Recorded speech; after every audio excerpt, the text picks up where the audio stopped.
Welcome back. So this is the most probably this will be the last video of this lecture series, and if not, then you will know from the playlist also.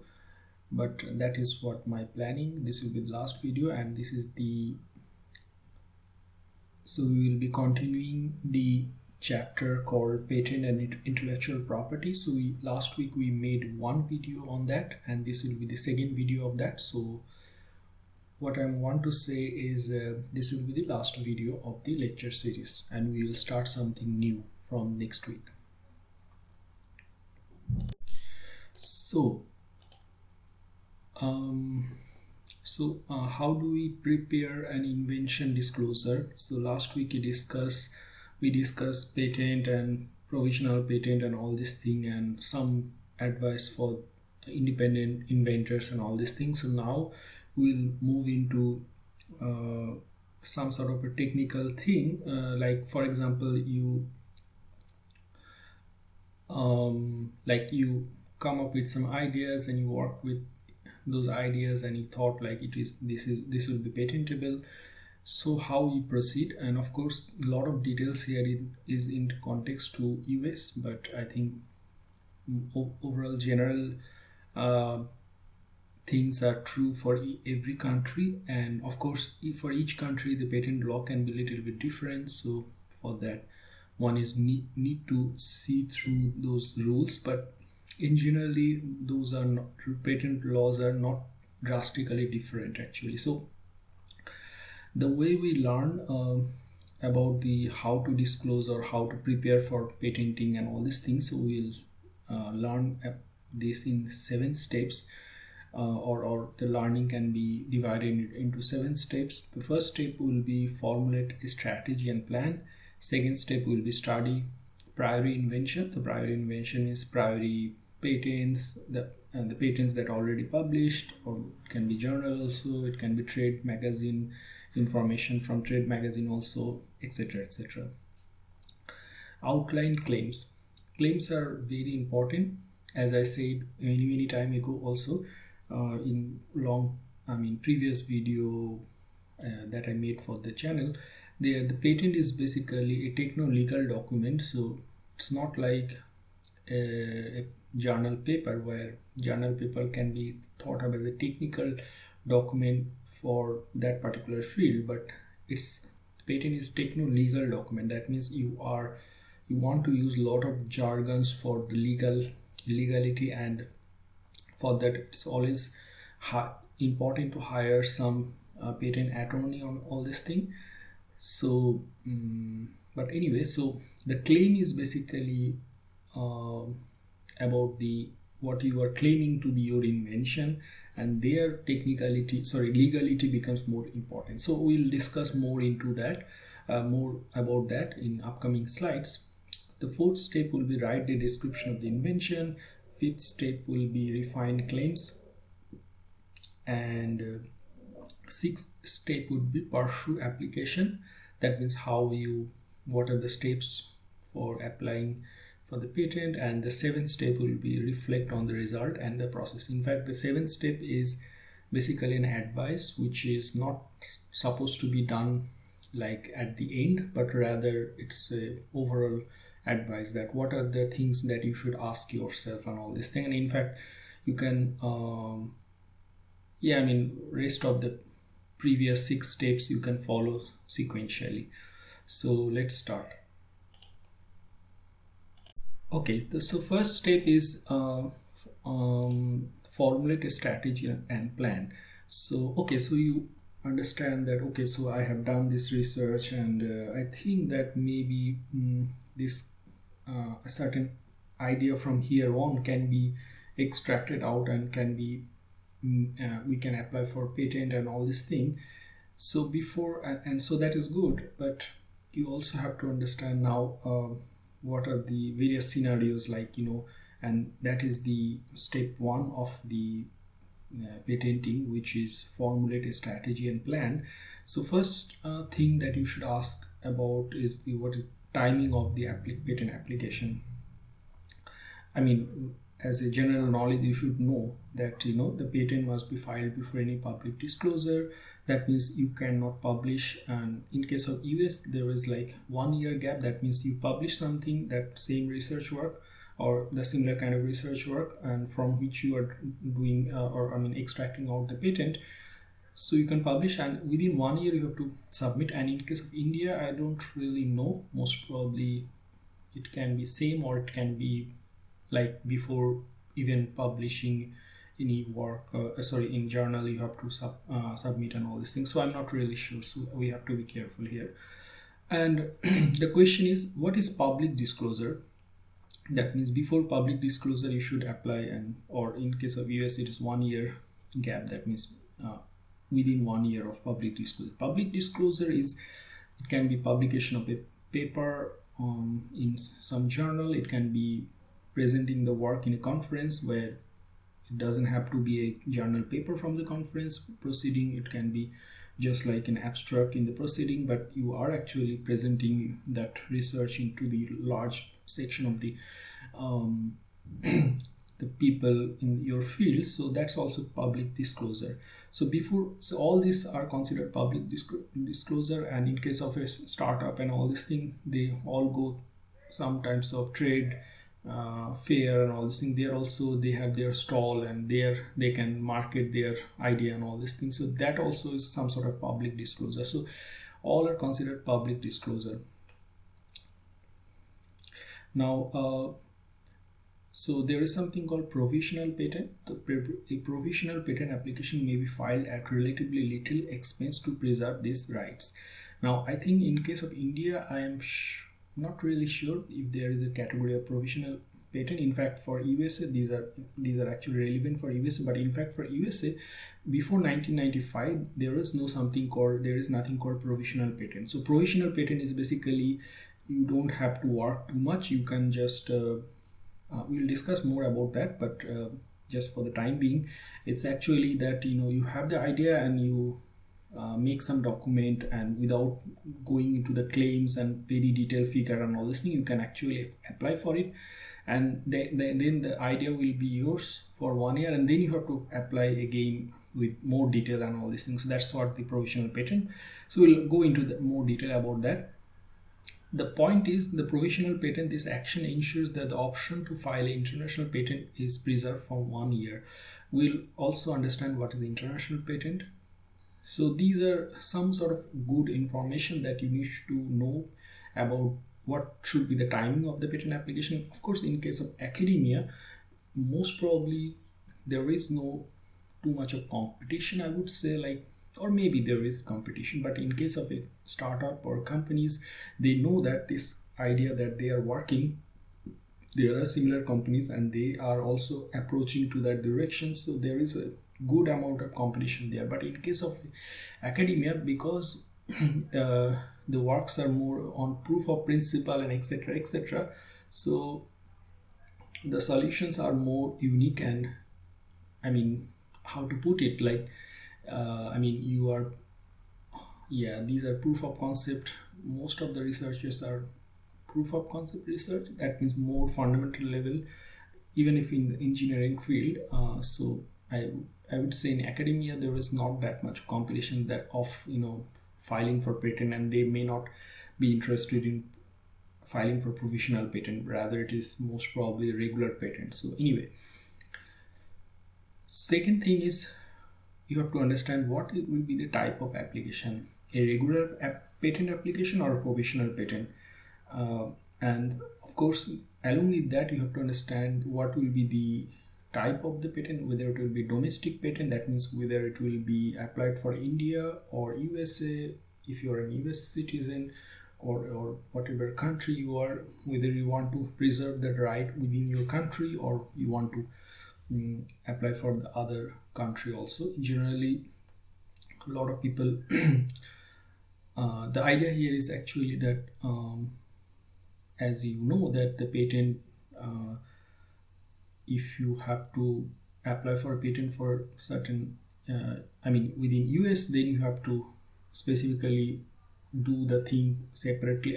Not separately as such like that, but I mean through the same channel, but you have to acquire the patent for individual countries. So there is nothing called international patent as such, although it is called international patent, people use the term, but there is nothing like international patent that you somewhere, some organization, you file it and throughout the world it is protected or something like that. It's not like that. And in fact these are very expensive to apply for patent in individual countries and all this. And so unless you know that your idea is very commercially potential thing for that market, US market or European market, you don't go for it actually. So that's very important to understand what will be the type of application, domestic, foreign patent application, and also all that.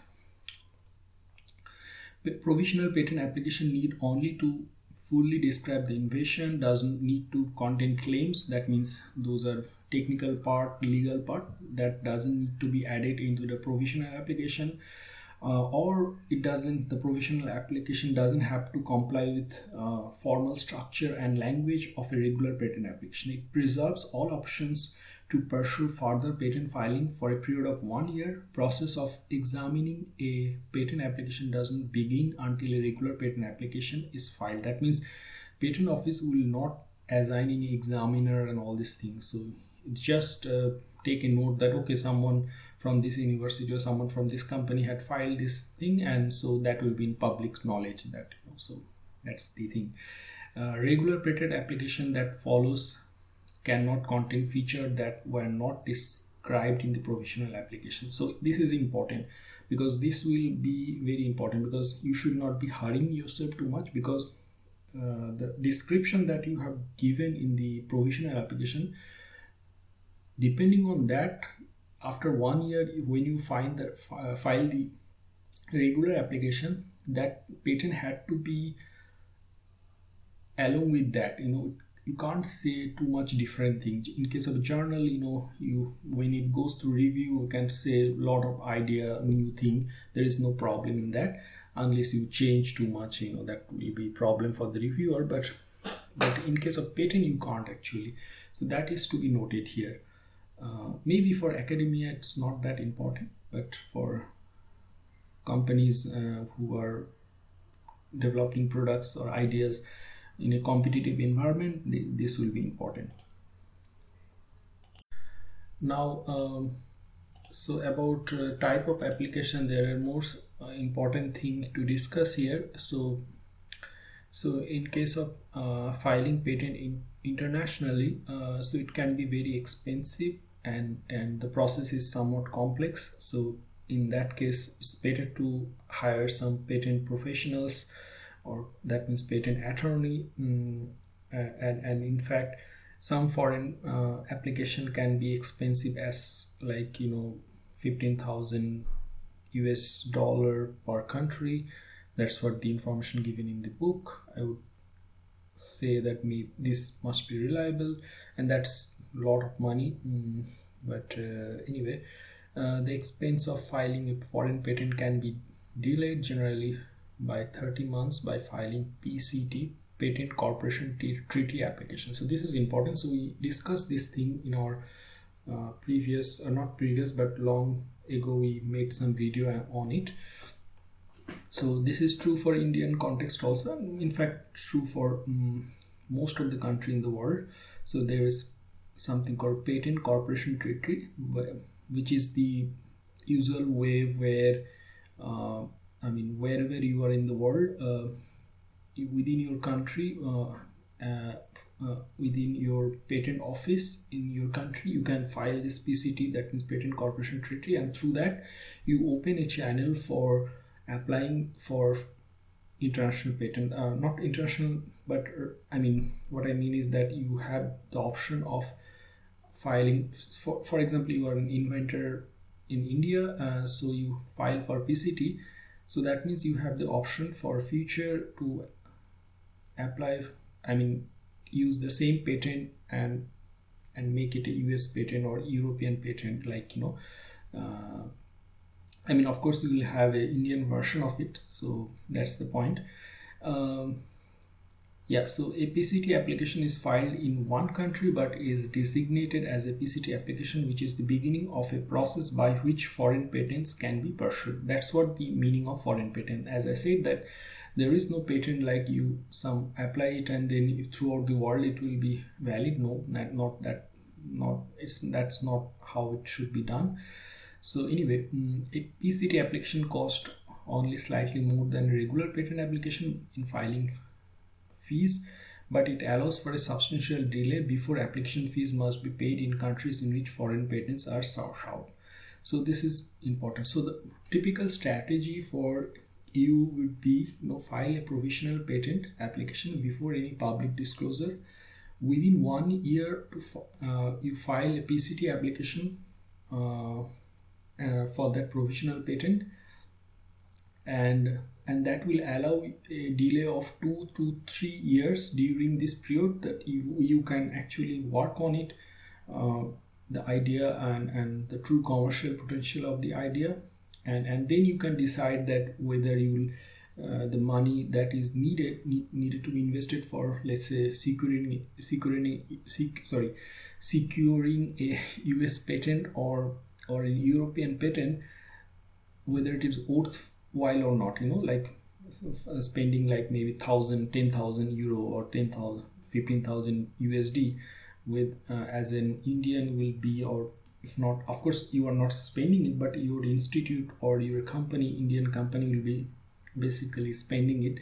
So that's a lot of money. So within that time you can get a lot of you can invest your time and effort, not you but as a team, let's say, and then you can know that okay, so this is very important and this can be, so let's spend some money and get a US patent on that. That's the way it is. So that's the strategy. So you apply for a provisional patent, and then within 1 year you apply for a PCT, and you open the channel, and so you'll have the 2-3 years of gap within which you have to understand that whether it is a valuable patent to be filed for US patent or European patent or not, or Japanese patent, let's say, and then you can and if not valuable, then you can reject the idea. There is no problem. I hope this is true for Indian context also. I mean, there can be some little bit different different rules, but we need to be careful. But I think last time I read about it, then I realized that most probably something like that is true in Indian context also, where you can do certain thing like that. Certainly PCT is valid. I mean, you can apply for PCT, but this trick or this strategy, whether totally true or valid for Indian context or not, I am not really sure, but I think most probably it will be possible. So anyway, okay, so now we'll move into the scope of applications. So here, as a team or as a head of your lab, like considering you are an academic person working in an academic lab or something like that, so you have to decide which part of the research work should be patented. So there so that is important, and I think in that context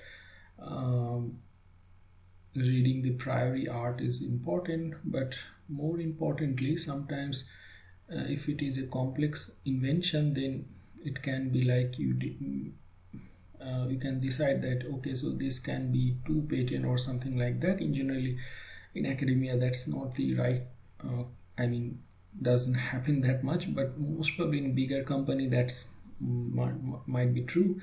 And so that's more about the scope of the application. That means understanding what to be patented exactly, and of course the definition of an inventor for the purpose of the patent law is subjective. That means like anyone who basically contributed in an inventive way will be considered as an inventor. If someone is used as a sort of a laborer, like running some simulation and or writing some code, etc., without involvement of the totality of invention, then of course he or she may not be the inventor. But importantly, there is no limit of number of inventors for a particular patent. So that's at least for US, and I guess for other countries also that should be true. There should not be any specific reason why there will be 10 or 20 inventors. So anyway, so that's about the scope of the application. That means understanding what to patent and etc, etc. Second step of preparing for the patent application would be study prior inventions. So this is more important, very valuable for academic people, because and actually important for everyone, I guess. Studying the prior patent literature, design team can learn whether an invention may infringe on existing unexpired patents. So first of all, you have to understand that most of the patent have 20 years of validity. So if your invention has some interesting aspect which is already patented, but those are expired patent, then that should not be a problem. So basically, expired means that the inventor or the corporation, the assignee for that previous patent, they thought that it is not worth to spend money for renewing it and all this thing. So that's not a problem. But if it is an unexpired patent not in your country but throughout the world, of course, because I believe that's the way it is. Because if you are applying for an Indian patent, it's not like someone have done the same work in US, you are applying for a patent on that. So that should not be the case. So examiner in Indian patent also, so they will basically do the examination for all throughout the world, all the patents and all these things. So anyway, and the prior invention, studying the prior invention, the team will develop background knowledge enabling the member to craft novel claims. That's important. So we'll come into the claims and because the claims are the heart of the legality of the patent. That means through claim you are defining this is what my invention is and this is my rights will be. And beyond that, there are a lot of things like the figure and the description. Those are like the background in context to the claims will be developed, but the claims are important. So studying prior invention will give you more idea about what should be your claims for the patent. Now, of course, the source of prior invention can be existing and historical product literature. So you can find a lot of books also where they discuss the historical thing, and of course the patent searches. And matter of fact, I have a video on that where I have shown in the by sharing the screen how to search US patent and on their website, and how to search Indian patent, and also how to search European Patent Office website and all these things. So that is, you can go back there. And of course the third source can be technical and trade publications.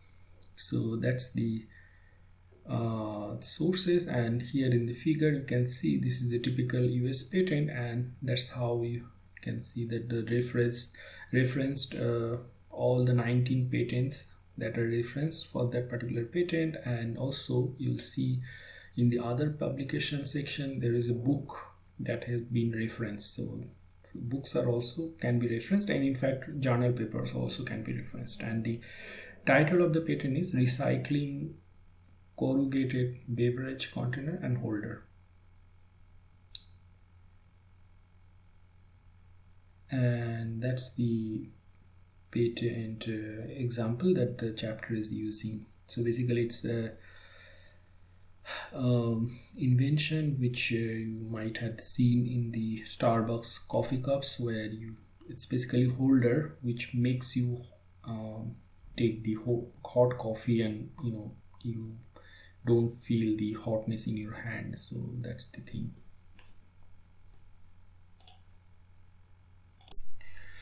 Now we will start learning about the outline, step 3, which is outline the claims. So basically, of course, you will hire a patent attorney because that's the recommended thing.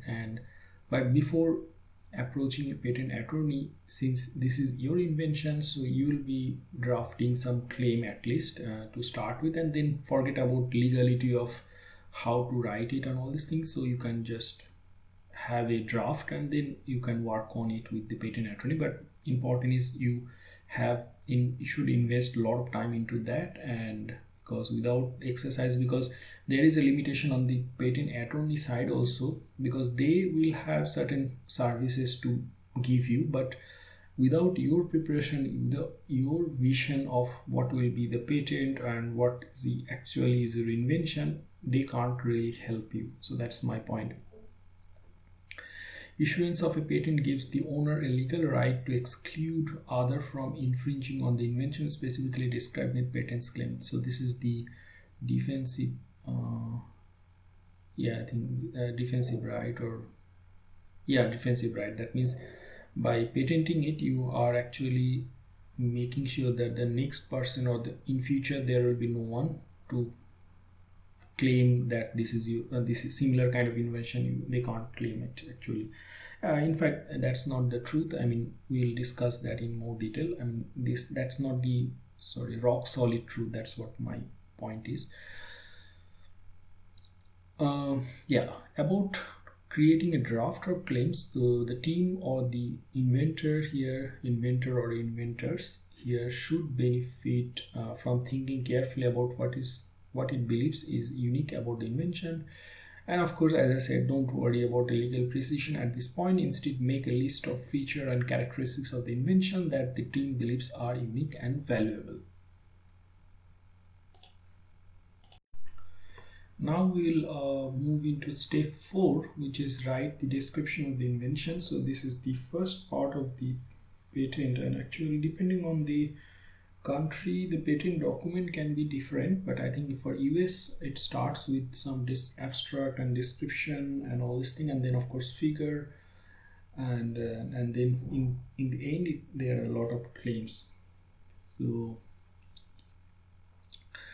the description must present the invention in enough detail that someone with ordinary skill in the art, that means someone with the skill and capabilities of a typical practitioner working in the same basic field as the invention, could implement the invention. So that's the same thing as any journal paper definition. That although that people don't disclose everything, but in fact, I would say that patents are not like research paper where you will see the data and all this thing, but rather people give the description as an idea. Explain the invention as an idea, and argue on the point of view that how it should work in a general way, and of course the legality on top of the writings will make it cryptic sort of thing. By cryptic, what I mean is you'll understand that there is a very conscious strain by the patent, conscious effort by the patent attorney to make the writing more general, more exhaustive, so that there is less patent infringement, because that's the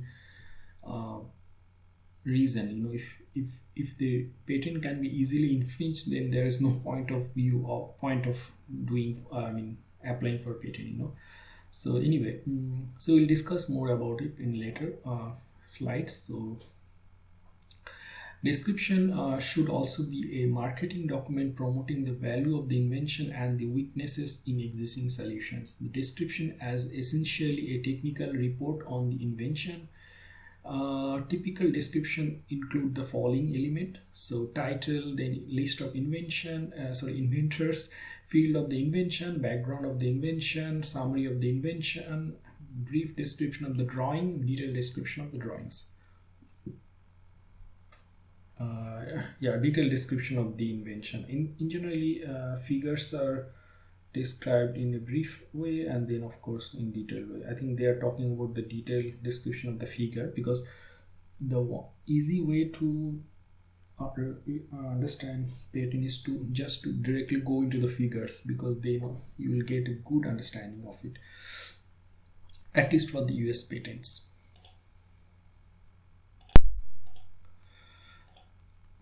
Now it is very important to know about the figure in greater detail, because figures are the heart of any patent application, and most of the figure must comply with a not most of the actually all the figures must comply with a variety of rules about labeling, line width, the type of graphical element. But fortunately for provisional patent application, the informal figures are sufficient, and hand sketches or even CAD drawings are perfectly appropriate.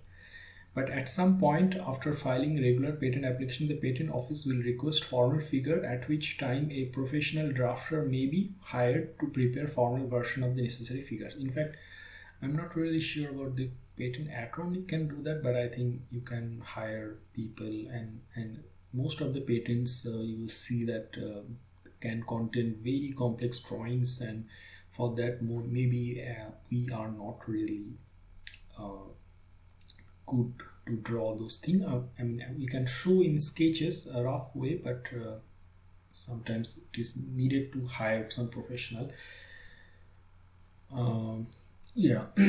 Now most of the US patent you had seen the numbering and lot of numbers. So one convenient way of numbering scheme would be like, use the number 101112 for figure 1, and then for 202122 for figure 2, and all these things. So that is good way to structure thing. And same yeah, and of course you can use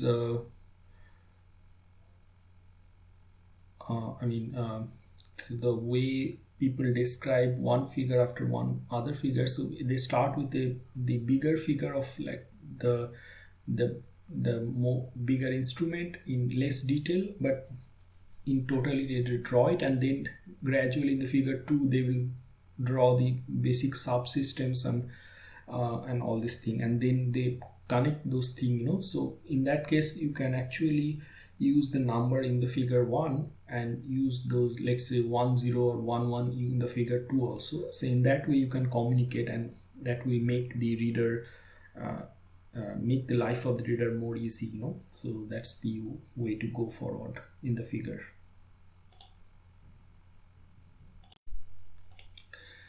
And how to go forward in writing the detailed description. So detailed description is organized as a collection of paragraphs, each describing an embodiment of the invention in terms of physical structure, along with an explanation of how that embodiment works. Good strategy for writing detailed description is to first create the figures that show embodiments of the invention. Next, describe the embodiment by labeling each feature of the embodiment in the figure, and then explaining the arrangement of these features. Finally, explain how the embodiment works and why the features are more important to this function. This process is repeated for each of the embodiments described in the detailed description. The detailed description should show alternative embodiments of the invention. That means, let's say you are claiming that this is the particular invention, but you also have to tell that this can be varied in this way, and that's a good way to claim that if someone is doing something different in the future, that will also be infringing your patent. That's the way you make the patent more powerful.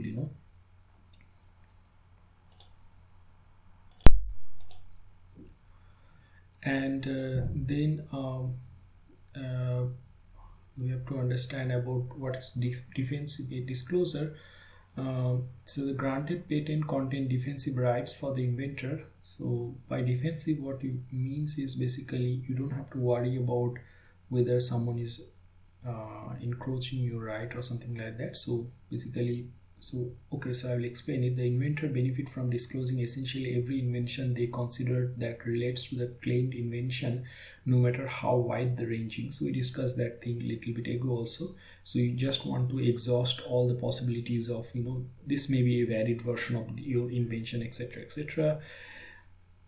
And by that way, you are actually making sure that the next person or in future someone is doing something different and claiming that this is my invention now, they can't do that actually, because you already patented it, and you don't have to be worried about who is doing that, something like that, because they have to file the patent, and then the examiner will have to search all the active patents throughout the world, and they will say that okay, so this is a patent already filed and all this thing, and this is exactly similar, or some embodiment or some variation they are talking about, and it's similar to your application, so it should not be patented. So that's the point of defensive disclosure, where you don't have to worry about whether there is encroaching your rights or something like that. It's automatically it becomes your defensive right.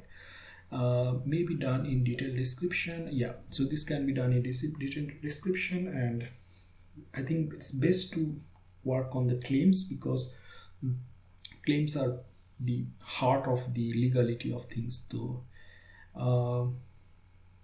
may not actually be reflected in the claims of the patent. Okay, yeah, I'm not really sure what they are talking about, but unless because I thought like claims are the important legal part, but yeah, maybe claims there you have to be more focused on the particular main design or main invention that you are talking about, and in description you can talk the variation of it. So I think that's the way it works.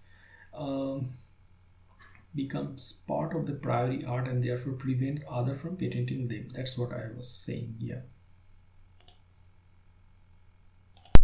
Okay, now fifth step, which is the important part, and which is the refined claims. We discussed making a draft of the claims. Now it's more about knowing the more technical part of it. That means what will be the final version of the claims and all this thing. So first we need to understand that even if claims are written in a words, like in sentences and one after another, claim 1, claim 2, but there is a mathematical logic into it. So for example, X is A plus B plus C, where A is U plus V plus W, and B is maybe L plus M plus N, and C is etc., and then again go on like that, U equal to something, So by that, what I mean is basically claim starts with something, and then it divides some in separate parts, and then you have to define those parts something. So in your words, it will be like an X comprising an A and a B and a C, wherein said A is comprised of U and V and a W, and wherein B is etc., etc. So we'll know, I mean, maybe I'm not able to tell you the exact detail of it, but when you will be reading some patent, you'll get that same logical feeling from the reading all the claims actually. So another thing is multiple claims are arranged hierarchically into independent claims and dependent claims. Independent claims stand alone and form the root nodes of a hierarchy of claims. Dependent claims always add further restriction to an independent claim. So you'll see that although there should not be written like this is independent or this is dependent claim, but you will understand that starting with something and then they will add on to it, like, so that's, you will understand that this claim is dependent on that claim, so something like that. Important is dependent claims are typically written in the form in this form: the invention of a claim N further comprising Q, R and S, something like that.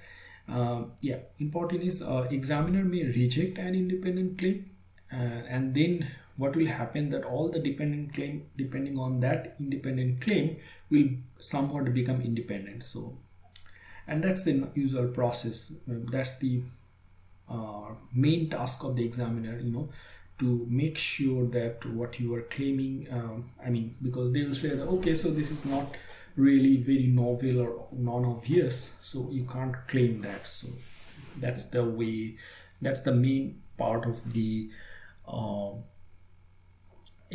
patent examiner. In fact, just like a journal paper where the reviewers are more focused on the result section, they will say, okay, so this is you described in the method and all these things, so that's okay. But yeah, so the result you are showing this, but how it should be like that, or why you are concluding like that, and etc, etc. So same thing here. Elements of a claim form a logical and relationship. To infringe on a claim, a device must include each and every element named in the claim. Yeah, so yeah, so basically a particular claim, it will say that, okay, so I'm talking about this device and it should contain this, and that's how, let's say 10 or 20 8 or 9 claims are basically describing that. And the future person who will be applying for patent, or maybe making some device without patenting or all this thing, there he'll have to be careful that he's not using all of it together, because then it will be total infringement actually. And in fact, just to give you an example, that in a pharmaceutical industry, I would say, like, let's say certain medicine is produced through, let's say, some chemical process A, B, C. Now and that is patented in some patent already, and it is an active patent. Now other company cannot reproduce everything from zero to last step, in the same way. In fact, the way he or she, so other company can do is like, okay, so not like process A, B, C, but rather like C or D or and some other process. So that's how they can infringe, but not totally following the same process. That would be infringement. So you'll understand that patent cannot provide ironclad protection from competition, and that will lead to some questioning that why you go for patent then. And that's an important question. And in fact, there lies the question, importance of hiring a good patent attorney, because they will make sure that your invention, if you have a good vision of it, and then on top of that, a good patent attorney will make sure that legally it was written in such a way that most of the outcomes from it, or some derivative invention out of it, is already the rights had been preserved in the patent. So that's the task of a. But anyway, there cannot be 100% guarantee. There will be some nuts and bolts that had been not thought about, and so that's why people go for second patent on it, on top of that third patent, so to make it more a fortress sort of thing, and that's what at least I believe. So importance: be careful in exhausting all type of combination in claims, even the wild ones, even something very wild, at least in the description you can always mention. Now, what will be the guideline for crafting claims? Again, writing great claim is tricky, so we advise inventors to seek the help of an experienced patent attorney in refining a patent application. So that's the author's author is talking about that. And the tips will be, simple tips will be: always try to make a claim as general as possible. When a specific descriptors is used, try make it general. For example, in this coffin patent that the author is using in this chapter, The Coffin's patent, sorry, Coffins is the inventor here. So basically it's the, as you know, the holder for the cup, so that you can hold the hot beverage also.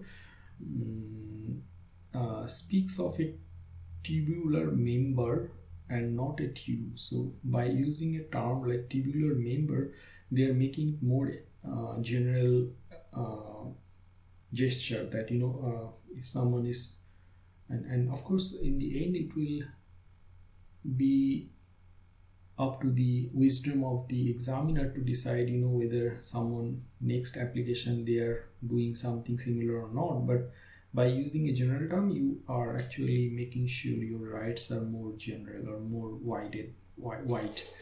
Second tips can be avoid absolute definition by using modifier like substantially, essentially, and approximately, so that you open the scope of it. Third tips will be attempt to create an invention that does not infringe on the draft claim, and then try to rewrite the claim or add an additional claim such that the hypothetical invention would infringe. So that's the good tips actually. So you create a draft of the claims and then you say that okay, so let's come again, let's discuss 2 weeks after or 1 week after, we'll discuss more about it, and then you realize that okay, and then after discussion you realize that okay, so this invention can be thought in this way also, but this new type of derivative are actually can be infringed, so we need to make the claims more powerful or more strong actually. So yeah, now comes the sixth step, the pursuing the actual application after creating all the documents and all this thing. So indeed it is possible to file a patent application as an individual if severely budget constrained. That means if your project doesn't have the extra money, so you can always do it yourself. But it's good to have a professional, because otherwise you may not be able to write the claims in a good way. Now there can be 4 different ways. Not exactly technically the type of application, but from the strategy point of view, like you can, of course here we are talking about about US context, but maybe this is true for India also. 4 different ways. One is filing for provisional patent, and then maybe second is filing for regular patent, and then of course filing for PCT application. So I'm not really sure whether that would be a different thing, because PCT I would say that you can apply after 1 year or something like that. So I'm not really sure. And of course not applying, that means you apply for a provisional and you don't follow up, something like that, and that's naturally okay, and it will be null void if after some time. So yeah, and that is all okay, because so this is more true for competitive environment in some companies, but for academic people mostly it will be regular patent, I would say. And maybe PCT application you can follow if your university is okay with that, because PCT will take more money depending on whether you are filing it in US or something like that, in Europe and all these things. So yeah, the usual thing is that after most of the cases, patent examiner will reject some claims, and then you have to back and forth. You have to submit the response document, some similar to journal article and all this thing. And in that case, of course, if you are hiring a patent attorney, then you can always work with him and reframe the claims, something like that, which is very important. That's the heart of the patent. Now the final step is, in fact, not the final. Step 7, reflect on the result and the process. And in fact, this is not the final step, but rather it's a advice which you should take care and remind yourself throughout the whole process. So the question that you should ask always is, what are the essential and distinctive features of the product concept and therefore the invention? Are these features reflected in the description of the invention and in the claims? Does the description communicate the best way of practicing the invention? What is the timing of future required actions? That means, PCT application, etc., etc. What did the team learn about the priori art that may inform future product development effort? So, are there valuable technology that might be licensed from existing patent holders? Because through priori art search, you get a lot of information, and there you can always that will give. In fact, for academic people also, that will be most valuable thing.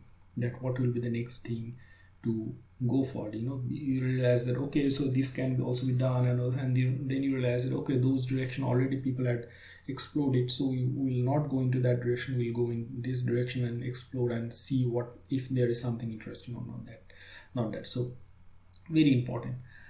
And finally, are the feature of the invention in the patent application so novel and valuable that they really prevent competitors from direct competition, or is the patent likely to be merely a deterrent to the most direct copies of the product that embody the invention? So that is important, because that means basically whether you can make it more very powerful patent or not.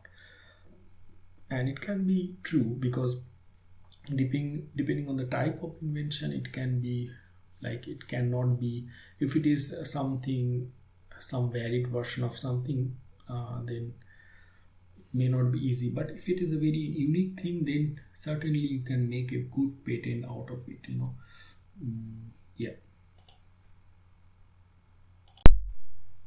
So that's it all about the video, and this will be the last video of the lecture series most probably. And if I find something interesting in future, I will always add into the playlist.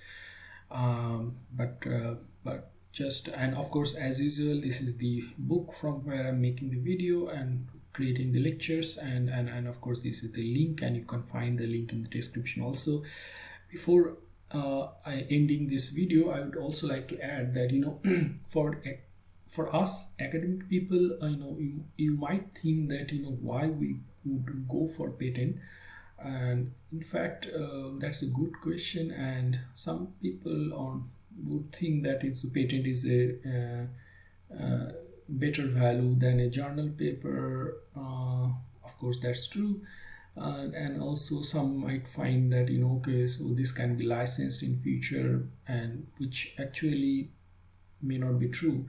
Not all the patents will get licensed, so that's true. But one other important advantage or the reason for patenting would be to have something for the future. Like if you think that this is something interesting concept, some interesting design of the detector, some interesting feature, some interesting design of the scanner and all this thing, and you have as a team or in your academic or collaboration, if you think that this is something very important, and you as a team you guys want to pursue for the future, big collaboration, some grants will be written on that, and you'll get the money for building the prototype and all these things. So it is very good to go for a patent,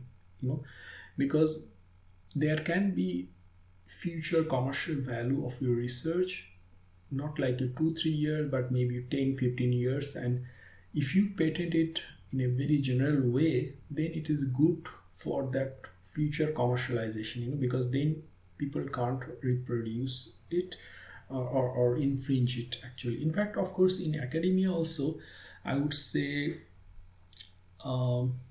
it's not really like that exactly, that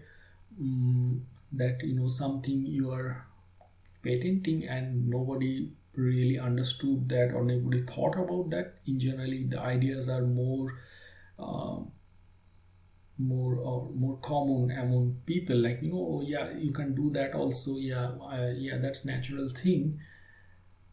But the point is, the more valuable thing in academia is that subsequent development on top of that, actually that's more important. And most probably people do not someone from the outside will say that okay, yeah, this can be done, of course, but then but they don't see that, let's say 5 or 10 year of software development or hardware understanding that had been gone into this technology. They don't they cannot fathom exactly, so in that way they can't reproduce it, because it is a good amount of investment in terms of money and time and human resource, actually. So in that way you are, maybe you think that you are okay without patenting it, but it is always good to patent it, because then you will have it more secure for the future commercialization. So that's, I believe, is the another way to think about why one professor should go for a patenting. So yeah, so that's it. See you in the next week.